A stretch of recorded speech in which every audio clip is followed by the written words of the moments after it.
Hey, Jayson. Hey, Kristi. And welcome back, everyone, to Business Between the Lines. We are right towards the end of our Between the Seasons mini-series of the show, where we go back and recap amazing moments from Season 1 as we gear up and get ready for Season 2 of Business Between the Lines that's coming in early November. It was really hard to pick only a few of these to recap, but we're going to share with you today episode number 23 with Pam Turley. She comes to us with over 28 years of entrepreneurial experience and from a long line of professionals. All of her family came through that whole corporate America. One of the interesting things for me about Pam's story is she has a lot of experience both on the corporate America side, working in the official capacity type thing, and also on the mom and pop, family owned, the lines are a little blurred type experience. She's got experience on both sides, so you guys are not going to want to miss this. Go ahead and tune in for Pam Turley. As promised, we have Pam Turley from Kirkland Insurance with us on today, and she's going to be sharing some of her tips, some of her experiences, because like I said before in the intro, she has a lot of background, and she comes to us to help everybody in Bay County, because in Bay County, we have a lot of businesses of a lot of different sizes, but the majority of them are smaller mom and pop kind of businesses. We've got the family ones and we've got the non-family, but they're in that small arena. And you have experience from both angles of that. So tell us a little bit about where your experience comes from. Well, obviously I grew up in family business. We've talked a lot about that. My father had several businesses here in Bay County, and I literally cut my teeth in those businesses, literally. I mean, that's the story for another episode. Right. I had my first official job as a file clerk when I was 12 in one of his businesses, and started answering. Start 'em young. That's right. Get off your butt. Get out there, America. And I started answering phones and helping customers a little bit later than that, but not much. I mean, I was still very, very young. And then when I was in my very early 20s, I was still in college. I went to work with Marriott Hotels, and they offered me the opportunity to go into their management program. Nice. And so I wanted to finish my degree, and they said, not necessary. We're going to send you to Marriott University and teach you everything you need to know about running hotels and marketing hotels. And so we just want you to come on board in our management program. And I did. So I didn't finish my college degree, which has always been somewhat of a regret in my life, but I did get an amazing opportunity, and I spent 20 years with Marriott Hotels and Resorts and got to travel all over the world with them. So it's not just the small mom and pop on both sides, ones that have family in them and ones that not. You also had big corporate America experience and stuff. So I've been kind of very wild for blessed. somebody to have like both sides of that. Yeah, Or that whole mix and everything. So tell us some juicy, hey, Bay County, what's going on out there and some of the struggles and everything that people are having. And some of them are like, should I hire my family? Should I not? Should I keep drawing from the workforce? I can't get any good help. How do you make those decisions? And what are some of the pitfalls that they might encounter? So obviously with a family-owned business, there's lots of nepotism. You're hiring your family because you can count on those people. Or you hope. You hope you can count on those people, right? But there are a lot of pitfalls with that. There can be. It can certainly carry over into your home life, and all of a sudden what's going on at work becomes stressors at home. It can interrupt those relationships. It can, in some cases, break those relationships or damage them. So you have to be very careful about it, and you have to create very distinct guidelines. This is the boundaries of what we're going to do and what we're going to talk about at work, and at home we've got these boundaries because this is our home relationship. Right. And you have to keep those kind of separate. If you don't, then you do find, some of those very gray, negative areas that you don't want to get into with your family. Everybody always thinks when you hire on your family, it's like, okay, a regular person, I'm going to have them do an employee handbook and manual, and we're going to sit down, we're going to have the interview, and you go to hire a member, and they bring them on, they're like, hey, I need your help. And they don't have that clear expectations. Yeah. Hey, I'm from 8 to 5, I'm your boss, not your mom, not your uncle, not your cousin, not your that kind of thing. And that's how you refer me. Don't call me, by, Right. hey, mom, in the business. You have to set those clear expectations at the And get-go. as a very young teenager, it was really strange to call my parents by their first name. At work, that's what I had to do. For this. I know, it was really weird, but that's what I had to do at work in order to Right. maintain that professional distance, Right. And so, but I will tell you, one of the things that my dad always told me, and, coming from the perspective of a very young teenager, and we all know teenagers can be somewhat self-centered and self-focused, right? My dad told me, Pamela, if you ever want to know your worth in an organization, get you a 5-gallon bucket and fill it with water and put your arm down in that bucket. And when you withdraw your arm, the hole that's left is what you leave behind when you leave. Ooh. And I was like, oh, and of course that hurt my feelings. He said, don't let that hurt your feelings. Yeah. That is nothing to do with who you are as a person. Yeah. It is all about the business. Yeah. So that was really They good could hire advice. somebody I had to else. learn those life lessons. She got taught them. Yeah. So good That's for your cool. dad. My dad was really smart about those kinds of things, but he was tough, man. I ain't gonna kid about that. Same. Yeah, mine was military. Yeah. Yeah, my dad was military as well, so yeah. God bless America. Yeah. Love my military. So I don't get the phone call later. No. Right. I do love, we were raised in the military, and my mom was military, my dad was military, Oh. my brother's military. You got a double my dose. kids are military. Yeah, it's just kind of my husband. It's a family thing and stuff, and we are better for it. The lessons that we've learned from it and stuff. But yes, back to the business. Yeah. Certainly the disciplines that come through the military training were very helpful. Yes. Yeah. Yeah. I that is the first thing. I love to hire from military because 9 times out of 10 you can guarantee you're going to get someone, one, punctual.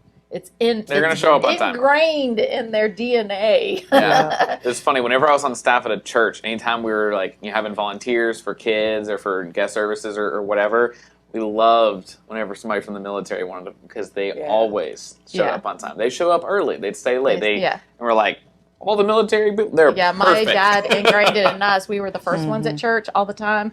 It was like, if you're on time, you're already late. And that is just the way that I was raised. But yeah, our small businesses out there, they are struggling, and they are struggling to get good employees and stuff. And sometimes you have to start thinking about pulling from those different pools. And I love those quotes, but what other tips you got for us in that? Well, I brain? mean, other than the whole nepotism thing and being very careful about that, the other thing that my dad always said, and this goes directly to the workers. Right. This isn't about the boss. This is about the worker themselves. Your work ethic is everything. Yes, ma'am. And so That's good. my dad said it in a very simple way. He said, if you're going to work for a man, then for God's sakes, work for the him. Yeah. And that's exactly how my dad would your say dad? it. I know. It's in my head, in my dad's voice, for That's God's sakes, work for him. So, work ethic is huge. And so for anybody to be successful, whether it's in your business or whether you're just an employee of the business or whatever, you have to really work at it. You have to put the disciplines in place so that you're working for the person, Right. and not just sitting there and absorbing the air.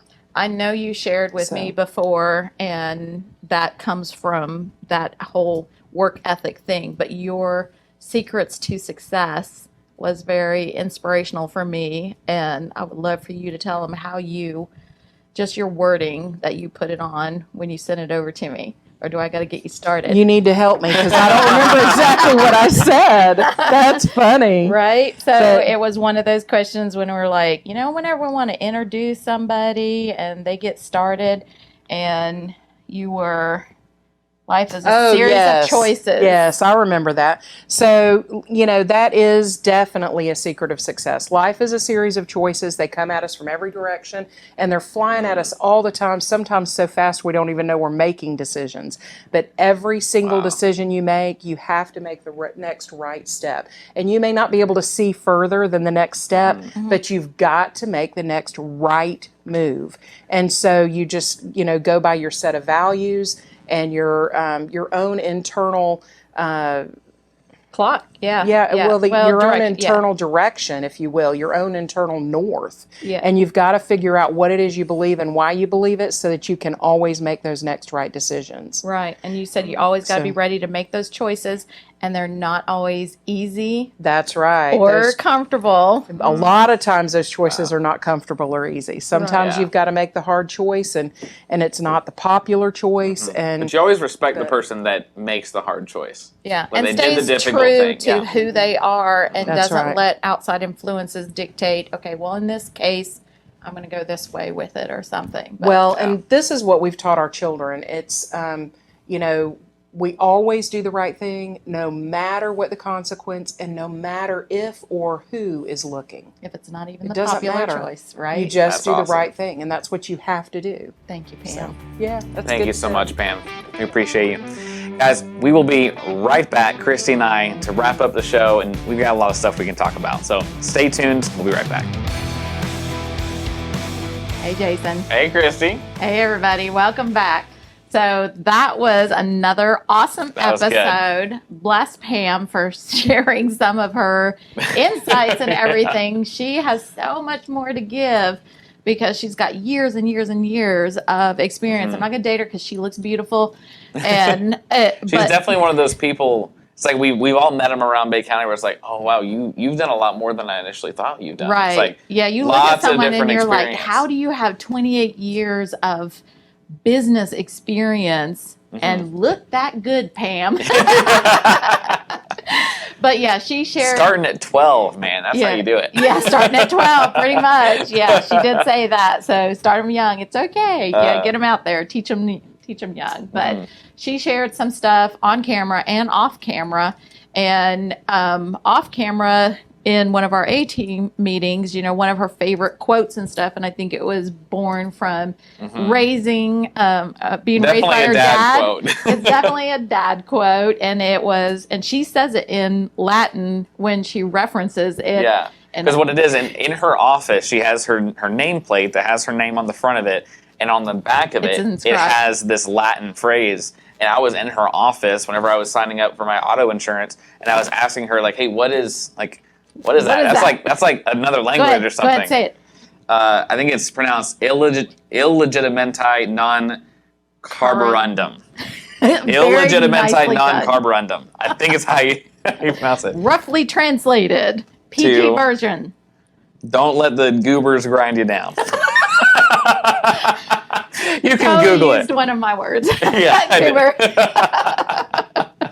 Yeah, that was something that was ingrained in her, and it comes from one of the stories also that she told in our show about how her dad said, putting her hand in the bucket and pull it out, and that's how much of an impact you leave when you go, which is none. And then he tells her at the same thing. Don't think about it too personally. Yeah, don't let that grind you down. Keep going forward. It's a humbling forward. thing too, because it's like, you're not that daggum important. It's okay. Nobody is as important as they think they are, or as we all think that we. It's like, yes, like your human value is important, but your position at the company, that somebody else can come by and do that. Yeah. There's always somebody. So keep pushing forward, keep putting out your best of your best. But some of the things that we were hitting on in this show is just because of Bay County having a bunch of small businesses and stuff, some of the businesses are just completely, atomical. They have all of the moving pieces are not related. They might be friends. They might have, been to school together and stuff like that, but it's not the traditional mom and pop where they hire all of the family members and stuff. And how do you balance that? And, I have a ton of experience in both of those. And as she was talking about it, I was like, oh yeah, me too, and not one-upping or anything like that. But when I was in a company and I worked at that company with my husband. He was in a completely different section of it. He was in the more technical side, and I was in the more admin, sales, business side of it.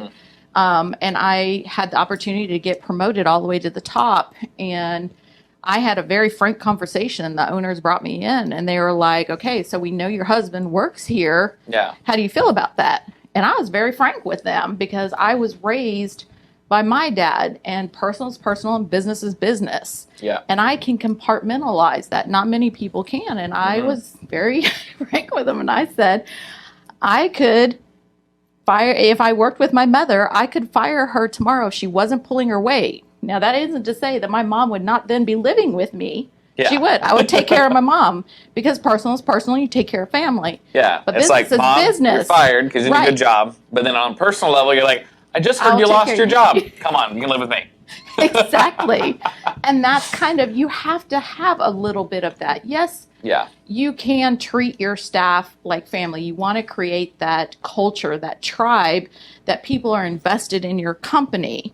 But when it really is family in there, you can't treat them. Yeah, and you got to have multiple hats. And I've seen this happen a lot whenever I was on staff at churches, where there's like multiple, spouses or family members that all work at the church together. Then they go home, and it's like a different sort of thing. You got to, be able to separate it. And for me, inside of Ripplify Media, my wife doesn't like officially work in the business. Like, she's got her full-time, job, but she's an incredibly organized person. So she's involved with my business a lot. Right. And is involved with, big goals that I have and tasks I need to do. So kind of the development, or the thing that we developed, is she'll say, okay, I'm put on the business hat. Right. And she does this and makes the clicking sound and puts it on. And then we talk in business mode. And she's not my wife then. She is somebody who works for the company, who's helping me stay organized. Right. And she's like, okay, back in wife. What do you want for dinner? What do you want to do? Right. But we completely separate. It makes it a lot easier. My daughter used to work for me, and she can't come in and be like, in the workplace, reference me as mom. And a lot of people around town, when we're in professional situations and she calls me by my first name, Kristi, they're like, wow, that just came off so smooth. Well, she worked for me for many, many years. And it was because of that. And it's not something like, she messes up and I look at her and her punishment is, you get no dinner tonight. You can't blend them. You got to, it's got to be a straight up, hey, step to it kind of a thing. And again, it is not, we're not saying it's easy. It is not an easy thing. You have to play that balance and stuff. And there is a little gray area, but you got to keep control of it and make sure, because that's the way that everybody is happier. When expectations are set and they're understood, then there's not that unspoken conversation that's happening where someone is letting you down and they don't even realize it. And then you get all this tension, and then office drama. Nobody wants the office drama. Yeah, because like we were talking about is, whenever you're kind of going through the traditional way of hiring an employee, you get the employee handbook, you get the training and all those things. You hire a family member, and it's just this really quick, like, hey, I need your help. Yeah. But then that can then lead to that person not even really knowing what their job is. Right. So then you get to this really sticky situation where they didn't do their job, so then the boss is angry. And there was no clear expectation. And the employee didn't even know that was their job. Right. So then you go home, or you go to the family dinner or whatever, and then there's this tension that's been built up, and it was all just miscommunication.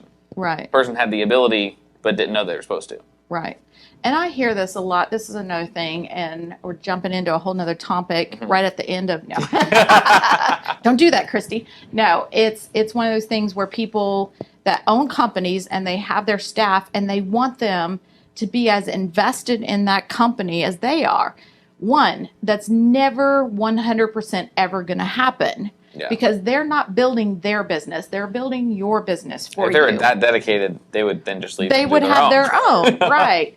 And there is a small 2% of employees that you can get. And if you have one of those, lay out the golden rug, treat them really good, because they're very rare. That will give you that. And if you want to give them dedication. Employee benefits, one of our sponsors, Highland Finance, can set it up for you. Right. Nice plug.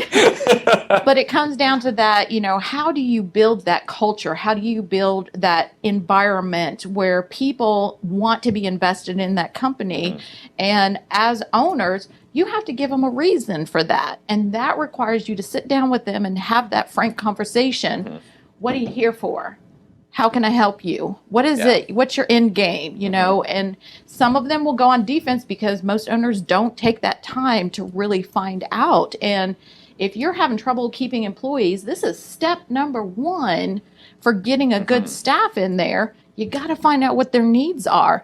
And it might not be, hey, I want to be the manager of this, or I want to be promoted, or it's, you know, I just want to do a really good job because here's my hobby and this is what I really love to do. Yeah. So if you can help them do that, they will be invested in your company. Yeah, it could be the thing, they always want to have weekends off no matter what. It could be they always want to be off at 4 o'clock because they like to do something with their family in the evening.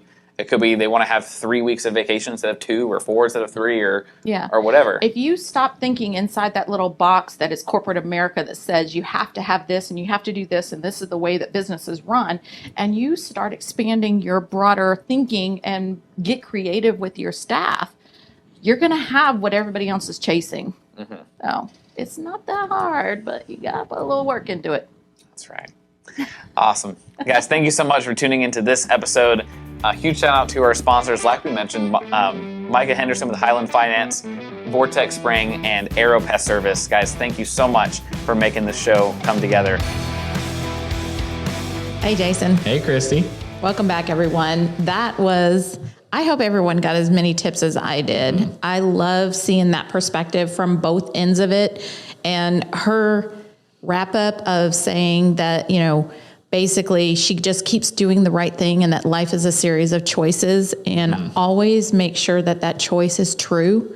That's a very powerful statement to me. So I can't wait to have her back on the show. I hope in season 2 we can get her back in. That would be incredible.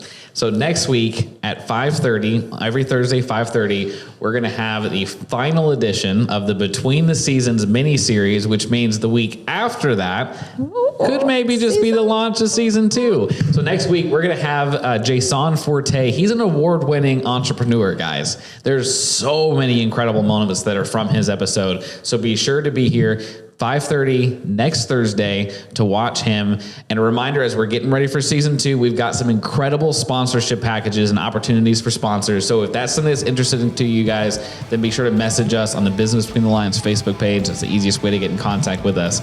We will see you next week.